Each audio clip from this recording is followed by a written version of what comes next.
Повикани гледачи, добар ден. Јас сум Сања Димитровска, ова е Добриот доктор. Денеска ќе зборуваме како да имаме здрави коски и зглобови.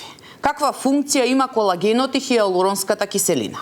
Колку терапија со колагенски и хијалуронски инекции може да го забави пропаѓањето на раскавицата?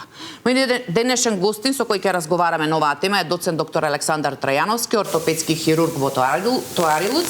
Доктор Трајановски, добре дојдовте во Добриот доктор. Добар ден, Сања. Поздрав до сите гледачи што не следат. Еве како што спомена во најавата, за да имаме здрави коски и зглобови, каква улога имаат колагенот и хијалуронската киселина? Па колагенот и хијалуронската киселина реално се нераскинни дел од човековото тело. Примерно да збориме сега за зглобовите. Колагенот ја дава тој е структурен протеин кој го има во коската, 30% во состав коската и ја дава таа цврстина и еластицитет на самата коска. Додека пак хијалуронската киселина е главна состојка на синовијалната мембрана од зглобовите. Синовијалната течност што се наоѓа во зглобовите ја храни раскавицата. Фактички она е главен прекурзор за да одржува раскавицата здрава, затоа што она ја дава таа удобност во коската, оптеретувањето го намалува во самата коска, триењето, при што здрава раскавица секако е предуслов за здрави зглобови. Така, меѓутоа, доктор Трајановски, нели како старееме, така ни се намалува и цврстината на коските, односно имаме менување на самиот организам. Зошто со возраста се намалува всушност и нивото на колаген и на хијалуронската киселина? Видете, примерното намалување на колагенот и хијалуронската киселина доведува до појава на артроза. Артрозата е иреверзибилен процес, значи тоа е дегенеративно нарушување кое најчесто се јавува нормално, примерно после 50-та или 60-та година. Тоа нормално старење на коските.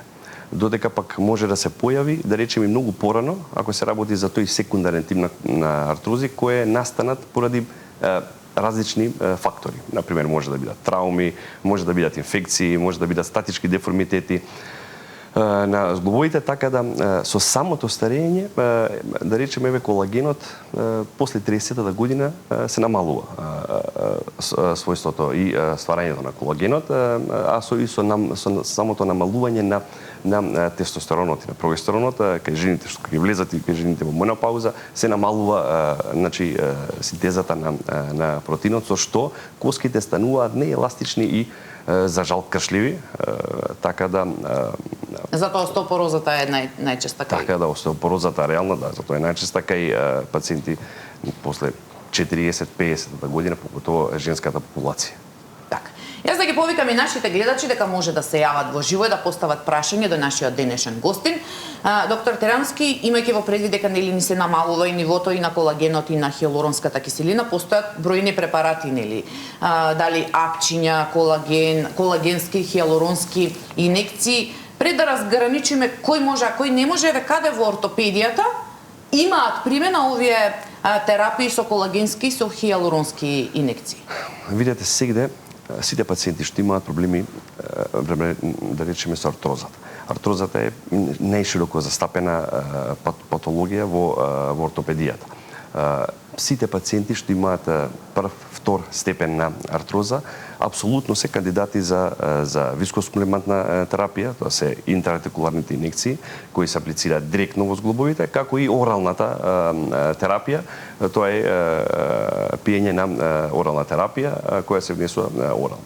Така да, тоа се пациенти кај кои артрозата се уште не е во тој напредна стадиум, трет, четврт стадиум, кога веќе имаме тотално хабење на коските, допир коска една со друга и дефект на таа раскавица. Тој дефект на раскавицата тешко дека може да го надополни апче или да го надополни интраартикуларна инекција, но сепак дава можност за ублажување, значи на тоа триење во самите зглобови. Затоа има граница до кога можат да делуваат. Кога немаат. Дали кај спортисти, кај спортски повреди може да се користат вакви инекции? Апсолутно. Кај спортски повреди повеќе се користи ПРП третманот, да речеме, тоа е Филтрирањето, да, што добиваме тромбоцити кои се вбризгуваат точно на самото место на повредата, со што може да влијаат за побрзо зараснување, регенерирање на дел од повредените делови, така да тој метод е таму по прифатлив кај спортистите.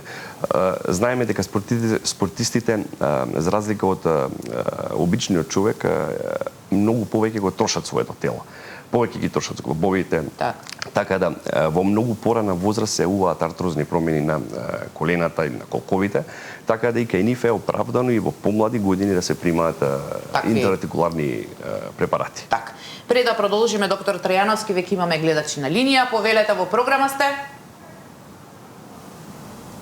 Повелете, ве слушаме.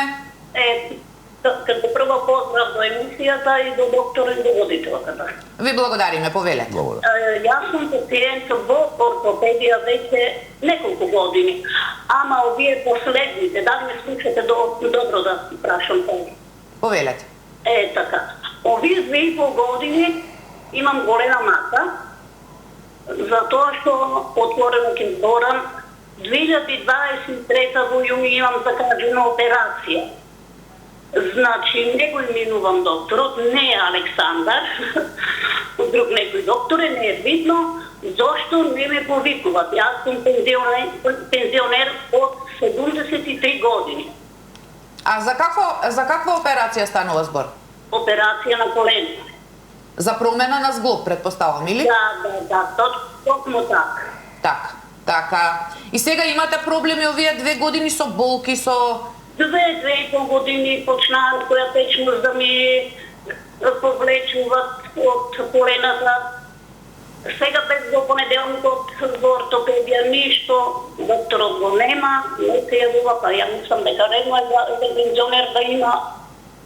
Так, апсолутно, да. Почитување за да го повикат за операција. Така е. 2 години е тоа превиш. Так. Јас ви благодарам многу за јавањето. Еве, доктор Трајановски, кога веќе зборуваме за промена на зглоб на колено, секако дека значи не е толку многу сјајна ситуацијата, значи тоа сепак се болки и меѓутоа толку долго да се чека. Видете вака, листи на чекање имало, секогаш имало листи на чекање, не е тоа од сега. Се трудиме ние максимално колку можеме да ги намалиме тие листи на чекање со зголемен број на оперативни интервенции, ама едноставно капацитетот е такав. Во секој случај пациентката чека од 2023 година и мислам дека треба да се заврши, не знам точно кој доктора и не е ни битно. Имаме ние рутина сега да ги викаме пациентите по листа, како сме давали упати, за да се завршат побрзо. Еве пак ја збориме за патолошката состојба дека имплантирањето на ендопротеза, дали е тоа на колено или на колка, е дефинитивен третман. Последен третман, после тоа нема ништо друго и тоа е една од опциите кај напреднати остеоартрични промени. Така да, во таков случај е сигурно и пациентката и можам да потврдам дека тоа се болки, во некој случај дури поголеми од фрактура, кога се работат за оние синовити воспаление на самата синовијална течност и тоа се болни состојби. Така да ние како клиника и ја како лекар може би треба да се јави дали воопшто и на листа да не настанал некој превед за да се провери. Да, едноставно да отиде кај докторот што го дал упатот, да поразговара уште еднаш со него, да се види зашто од 2023 чека господјата. Во секој случај да треба да се заврши затоа што ја ги разбирам тие пациенти, чекаат со болки долги години и ја би посоветувал да се обрати повторно на клиниката за ортопедски болести. Е на листата на чекање. Имаме гледач, повелете, во програма сте? Ало? Да, повелете, ве слушаме. Добар ден. Добар ден, повелете. И јас сум Калина Телова од Велес, докторот ме оперираше пред 2020. Многу сум задоволна, ама сега петите ме болат од оздола. Господ здраве да му дради на докторот. А од што сте оперирана? Од колената. Така. Многу добар доктор, нема зборови таму. Сега да, еве, пофалба докторе, меѓутоа и дополнително прашање после 5 години, еве како кажа 2020, петите дали може тоа како видете, од самата состојба? Петите може да болат од многу причини, дали се тоа шилци, класификати, народски шилци, нели ги викаме, може да болат од петите од проблеми со рбетот, може да болат петите и затоа што е неравномерно одењето кога била пациентката пред да биде оперирана, па и за време на ехлицета, така да има голем број на причини зашто би биле, така ја би советувал нека дојде на контрола, ќе видиме зашто се работи и ќе најдеме решение. Еве јас се надевам дека нашата гледачка го слушна одговорот, да вклучиме уште еден гледач, повелете во програма сте. Повелете, ве слушаме. Добро утро. Добро утро, повелете. Поздрав до вас и до докторот. Ви благодариме, повелете. Јас имам проблем со колената. Артроза имам. Без на ортопедија кај колегата Негов, кај Пезила ми се викате докторот. Снимки направи, се резултати однесов.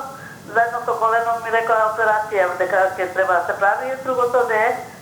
Имам колагени примано и од овие ампулите 3 месеца редовно сум ги примала, други колагени и на крајот примив и тие инекциите, двете инекции во двете колена ставив, ми препората докторот да земам. Ама од инекциите јас многу полошо се осеќам, например, повеќе и болки имам. И не знам што да правам. За операција не се напатив да правам. Кога со инекциите немам подобрување воопшто. Јас немам толку, како да ви кажам, болки, докторот да ми објасни. Спијам нормално, не ме болат, ги биткам нозете, колената, мислам, не ме болат ништо. Мене ме болат само кога одам или нешто, ако носам тешко да пазарам, тогаш ми се јавуваат болките. А кога седам, кога мирувам, немам воопшто болки. Така. Нешто да ми препорача некој лек, нели, мас. Ја употребувам маста 2 години скоро не утобоне. Однесе многу не се прекинаме ги таеве. Значи, дали може чисто еве да се надоврзам дека од инекциите не се подобрило повеќе болки? Сања, не секогаш со ставање на интраартикуларна инекција ќе се реши проблемот. Значи, чиме е предочено на пациентката оперативен зафат, значи дека апсолутно инекциите си го дале својот максимум и дека веќе не може да помогнат. Ја би ја советувал пациентка да се упети на физикална терапија малце. Значи, примерно да се таа мобилност на зглобовите да се одржи, тонусот на мускулите да се одржи, доколку не сака да се оперира. Затоа што пациентите не секогаш сакаат да се оперираат нормално, ама кога ќе дојде ситуација кога веќе не можеме понатака, тогаш пациентите најчесто се решаваат за операција, ама и тогаш се зглобовите неуништени.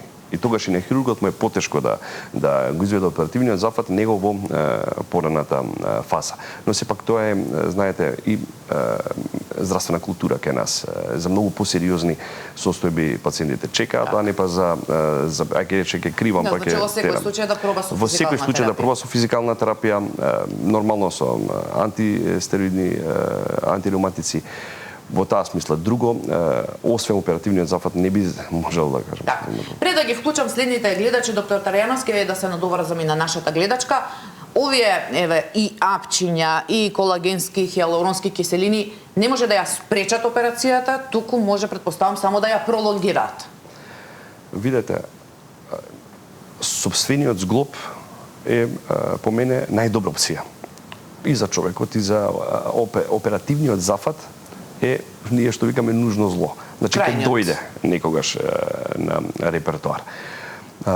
Ова не може да овие интраартикуларни инекции не може може да одложат оперативната интервенција, ама не може да ја заменат. Така да ние се пробуваме на пациентите да им овозможиме да ги користат своите собствени зглобови додека можат. Затоа и примаат интраартикуларни инекции, затоа и пијат лекарства со цел колку ќе може да одложиме оперативната интервенција, затоа што сепак собствениот зглоб е собствен зглоб. И оперативната интервенција си има ризици. Може да се појави инфекција, не може да се појави тромбози, може да се појави незараснување, незатварање на раната. Така да тоа се све компликации кои мора да му ги предочите на пациентот кога ќе дојде, за да знае за што се работи. А не само оперативен зафат, знаете и после ќе рече, ама сега не ми затвара раната, имам проблеми, значи тоа се пациенти со коморбидитети, диабетичари, со висок притисок, пациенти кои имаат шанса да развијат таква состојба. Имаме гледачи, повелете во програма сте. Јас сум на ред. Да, во програма сте, повелете. Поздрав до докторот и до волителката. Ви благодариме, повелете. Благодарам. А сега ме е прашање во ова. Јас на 18 април сум оперисана од нога скршена од остеоспороза. А зошто се уште осеќам болки толку? После операцијата уште чувствувате болки? Да, од тога до сега осеќам се уште болките ги осеќам, не сум толку смирена. Во оперираната нога, така, болките Да, ставно, на оперираната нога, така? Да, на нога, на таа. Да, еве спомена остеопороза, затоа и настанала скршеницата. Најчесто настануваат скршениците поради остеопороза, тоа се ние ги нарекуваме уште low energy фрактури, Да. кои при мал пат може да се случи фрактура. Болки може да бидат присутни, значи и подолго време после оперативниот зафат поради многу причини. Значи треба да дојде пациентката на клиника за ортопедски болести или да се упати таму каде што е кој ортопед што оперирал, хирург, и да се види точно која е причината зашто жената има болки од април до сега, тоа се веќе поминати 6 месеци, 7, така да не би требало постоперативен зафат после 7 месеци да има болки се уште. Дали има разлабавување на материјалот што е ставен, дали организмот не го прифатил материјалот, да не се работи за некоја скриена инфекција, да не се работи за тромбоза, може да има многу Значи да не чека причини толку, зашто најдобро да е присутна болката. Нека се направи една рентгенграфија да се види точно каква состојба имплантот што е поставен и ќе се одреди, ќе се најде решение. Да. Еве, јас се надам дека нашата гледачка го слушна одговорот. Имаме гледач, повелете во програма сте? Ало, добар ден. Добар ден, повелете. Убав ден. Поздрав Добар ден. до вас и до докторот. Ви благодариме, повелете. Прашање до докторот. Јас сум кај еден ваш колега на листа, година и пол чекам за имплант за протеза на левото колено. Ситуацијата беше таква тогаш кога дојдов, што левото колено ми отиде скроз на страна, не можев да одам, болки, одев во на болница на дневната болница за против болки. Меѓутоа никако, и со некои си вежби јас лично сама некако после една година го вратив некако коленото во таа состојба. Мислам во право да биде, меѓутоа се уште не можам да одам. Поради тоа што користам помагало, јас кичмата многу почна да ме боли затоа што се весам на него. Другата нога десна исто од кичмата скроз долж ногата до глуждот болки имам дневно по 3-4 пати ми се јавуваат тие болки. И сакам да опрашам докторот од кои причини се исчаши коленото и дали тоа према вас нема приоритет за операција. Јас цела година одев, верувале или не, скроз не можев да одам само основните потреби да ги вршам. Инаку ни надвор не сум излезена од стан никаде. Так. И доколку јас може да чекам година и пол чекам. Така, јас ви благодарам многу за јавувањето. Знаеме дека поставување на зглобови може не се ургентни состојби, меѓутоа кога имаме вакви случаи, како постапуваат хирурзите? Ова се хронични проблеми, не е акутен проблем, ова трае и реално треба да се реши.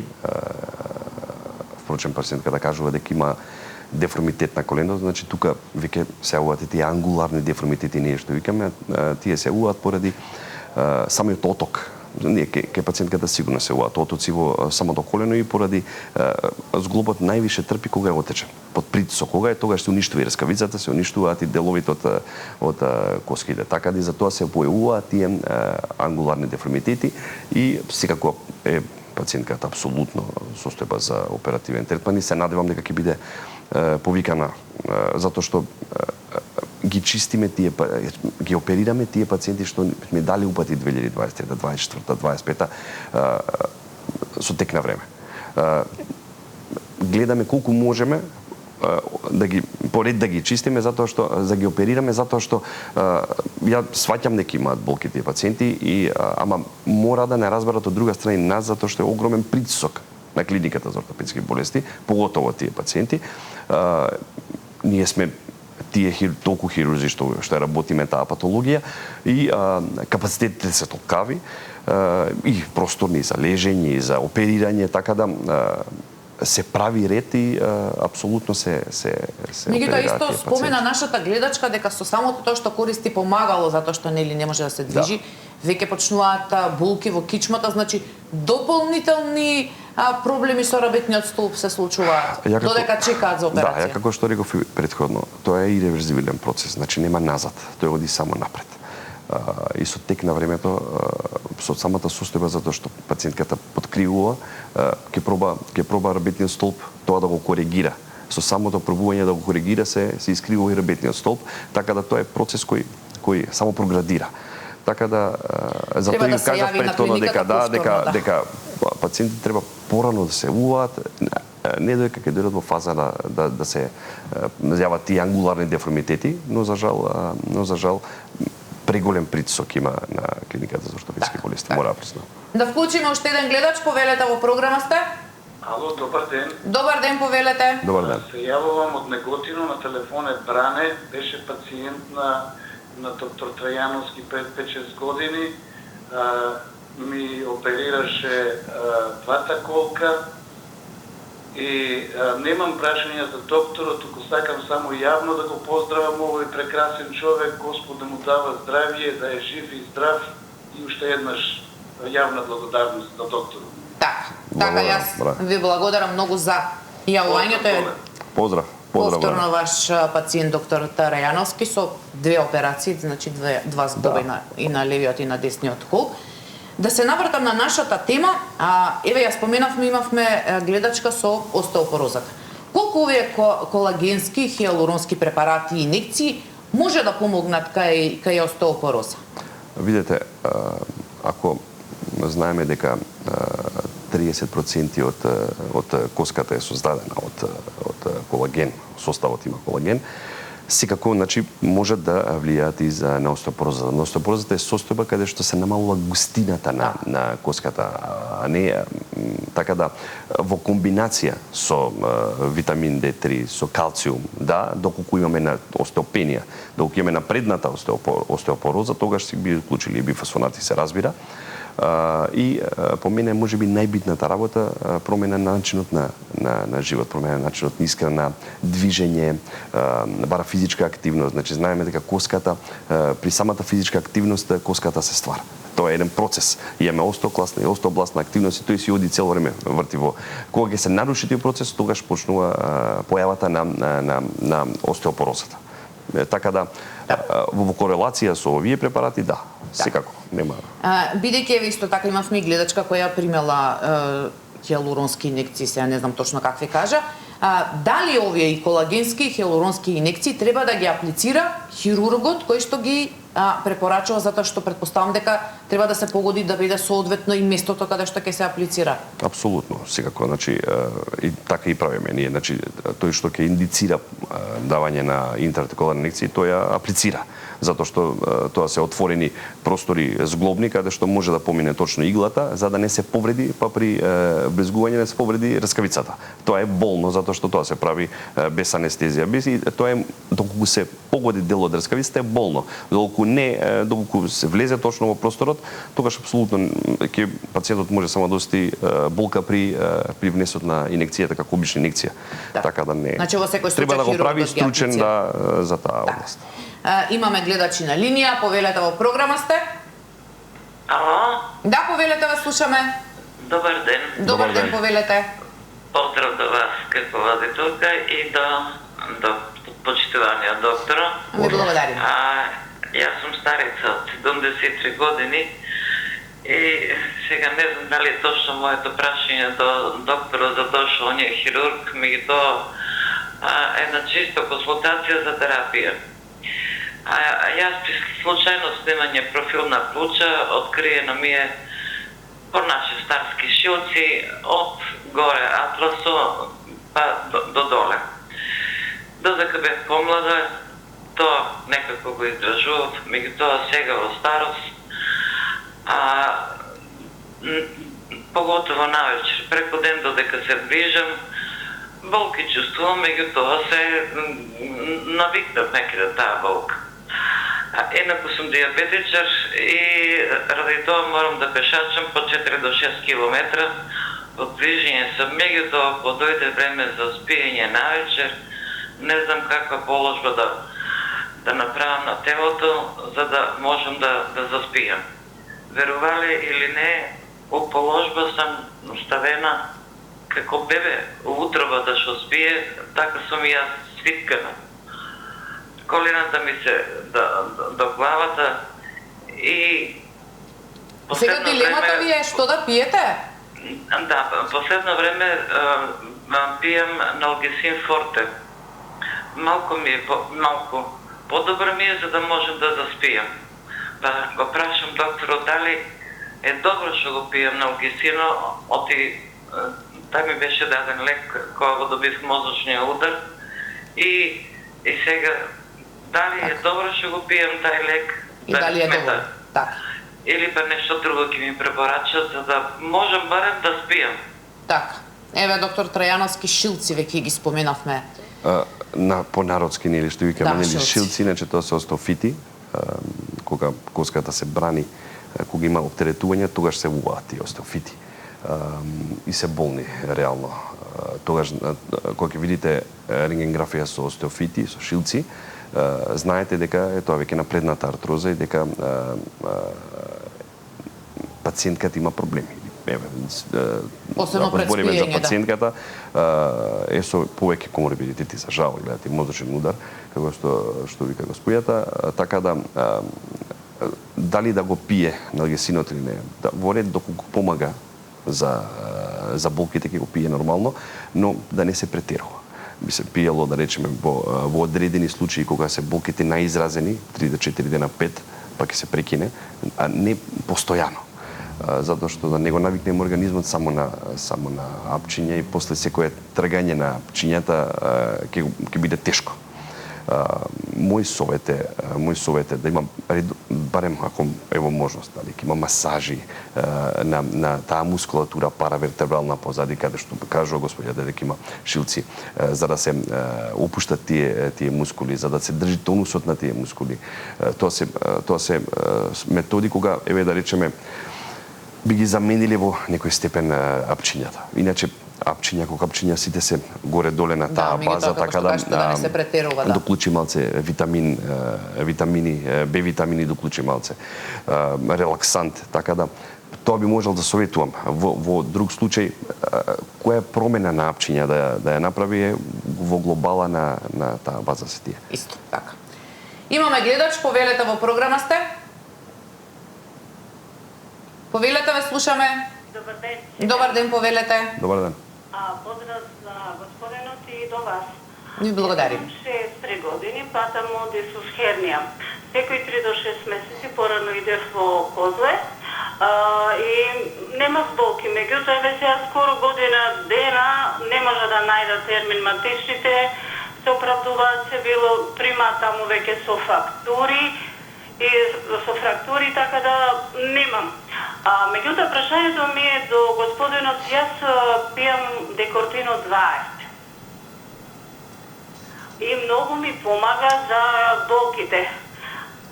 Меѓутоа, тој се пиел со шема, тоа го правам 3 дена по 2 и 4 по 1.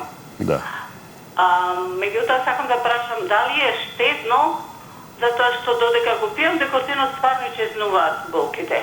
Меѓутоа, после тоа понекогаш имам толку јаки болки што морам пак да го земам. Дали е тоа добро или не? Така. Еве нешто слично како претходното прашање. Не е убаво да се пие долготрајно декортинот. Нормално затоа што колку што има бенефит, толку и прави проблеми. Затоа и се пие по таа шема, па ќе се прекине, па после доколку се јават повторно болки, да, може да се уклучи. Но не е убаво да се пие долго време и затоа би советувал да пие таа шема што е препишана. Дискусирнија, рече дека има пациентка, дискусирнија да во зависност од тоа колку е пролабиран дискусот. Доколку дискусот пролабира повеќе кон рабетниот канал или кон радиксите, тогаш апсолутно ќе бидат и зголемени болките. Што би советувал? Би советувал да намали со дигање товари, било што да не се оптеретува, да физичка активност, да пешачење, да не дига товар примарно, затоа што при дигање товар тој дискус може да пролобира. И нормално физикална терапија, рече господјата, дека Орела ќе се оди на физикална еднаш на 6 месеци сигурно на физикална терапија, а со декартинот предпазливо. Тој што го препишал треба да ја каже точната доза и колку, ама не постојано. Така. И бидејќи се приближуваме кон крајот на емисијата, еве и сегашната наша гледачка последната го спомена тоа, колку терапијата со колагенски и хиалуронски инекции дава подобар бенефит доколку е комбинирана и со физикална терапија? Сите овие патолошки состојби, кај сите овие патолошки состојби има бенефит физикалната терапија. Комбинацијата на физикална терапија и хиалурон и колагени, да, секако дека е препорачана, апсолутно, ама физикалната терапија реално во вакви случаи највеќе употребуваат пациенти кои или постоперативно, а доколку се предоперативно пациенти што не се кандидати за операција, кои имаат болки, секако физикалната ќе има најголем удел. Така да голем дел од пациентите и користат физикална и после физикална се чувствуваат многу подобро. Така да мој совет е движење, промена на начин на живот, диетален режим, со што се и гојазни пациенти доста што доаѓаат на клиниката за ортопедски болести. Затоа што во еден случај, еве да речеме, коленото трпи тежина 4 пати од вашата телесна тежина. Толку трпи тежина на самото колено. Така да може да замислите, вие ако имате 60 кг, тоа трпи тежина од 240 килограми. Така да тие со зголемена тежина? Да, така да сакам да кажам плюс и оптеретување, качување по скали, синување по скали, све тоа влијае за побрзо уништување на колените. Да, доктор Тројановски, вие велите, нели всушност сите лекари го препорачуваат за сите состојби, промена на начин на живот, на исхрана, пешачење, движење. Меѓутоа, што толку ништо од тоа па не применуваме токму поради нели овој забрзан начин на живот и ќе примаат некои пациенти, ќе земат инекции, ќе речат не ми дејствува, не ми помага.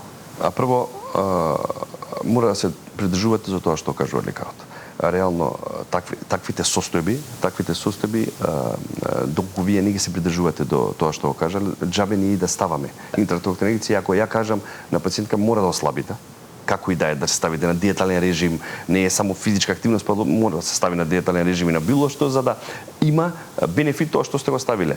Во друг случај, вие ако не намалите телесната тежина, што год да направиме, па и оперативна интервенција не се изведува на прекумерни телесни тежини, затоа што реално и тој имплант ќе попушти и после ќе има уште поголема белја. Така. Доктор Тројановски, времето на денешната емисија ни помина. Јас ви благодарам што бевте мој денешен гостин и што еве зборувавме за оваа тема. Се надевам дека колку толку ќе им помогнеме на нашите гледачи еве како да имаме здрави коски и зглобови. Фала Сања на поканата, секогаш ми е задоволство. Почитувани гледачи, овде е крајот на денешното издание на Добриот доктор. Се гледаме повторно утре во истото време. Имајте убав ден, чувајте го вашето здравје и гледајте сител. Довидување.